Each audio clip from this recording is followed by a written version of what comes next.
as the second generation of Chinese in this country, and we've noticed that in your life you've kept a lot of Chinese culture. And how do you feel like to keep that culture in your heart?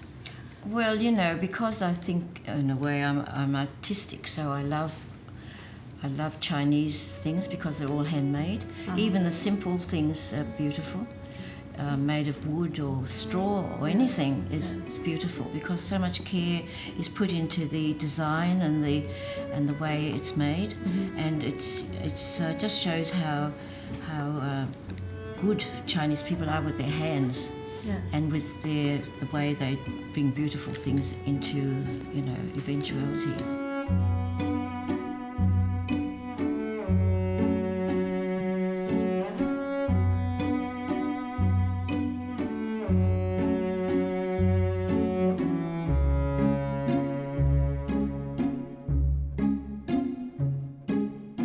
This is made by hand. Everything's been carved by hand from one single stone, and all these little rings have been, they haven't been added on, they're just carved out, and inside it's all hand painted on the inside with a brush inside this bottle.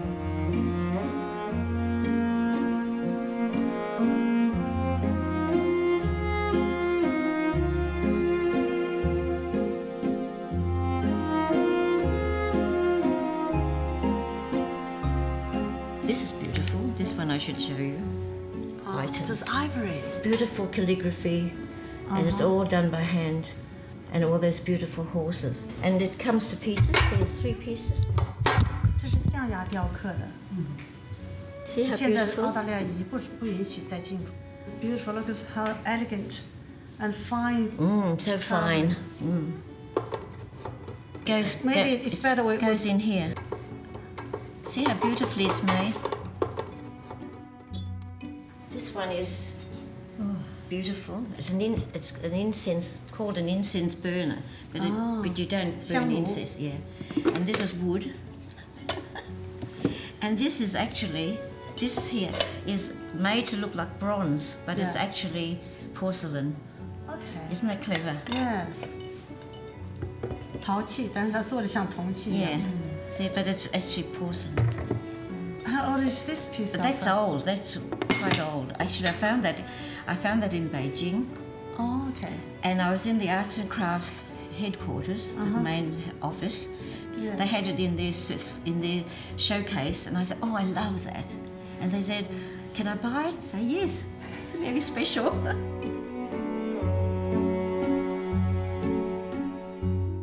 My grandfather came to Australia during the gold rush.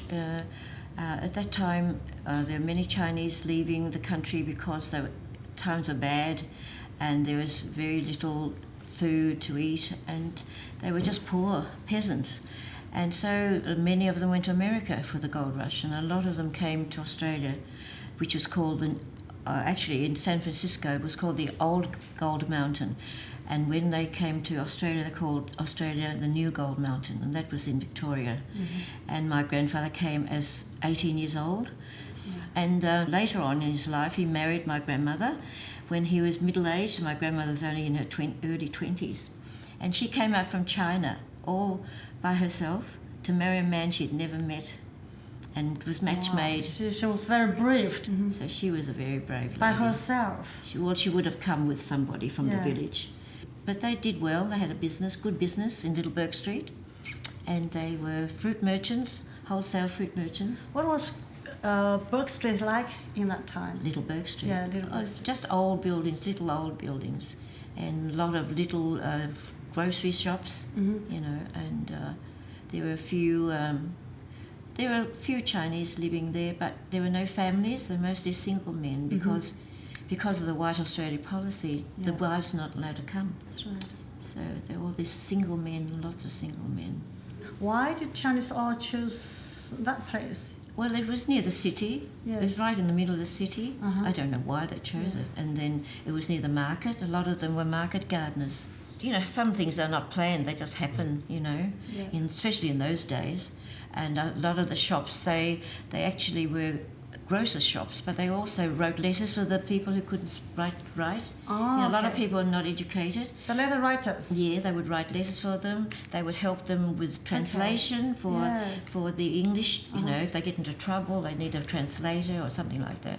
And they were good. And they used to have a newspaper, a Chinese newspaper. So these old men who had no homes, just alone, you know, no families, they could come to these shops and have a cup of tea, read the newspaper, smoke one of those pipes, you know, the water pipes. Yes, yes. And play mahjong in the back. So that was their social life. Yes. They didn't have any social life, you know. It was sad, very sad. Yeah, especially if they are not respected. It toughens you, actually.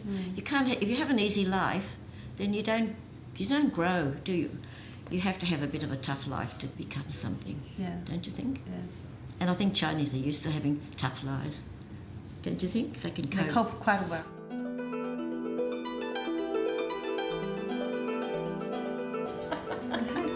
Cheers. Cheers, cheers, cheers. Cheers. What's that? Bottoms up, wasn't it? 干杯. Oh, ganbei, ganbei. For a long life, for 100 years. This is a 100-year tea. 100 years. I've got very good tea, you know, that good tea from Yunnan.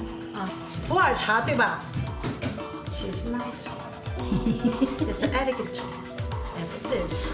Just a little, not too much. Yeah. We'll use this. We'll just. Yeah, this bit.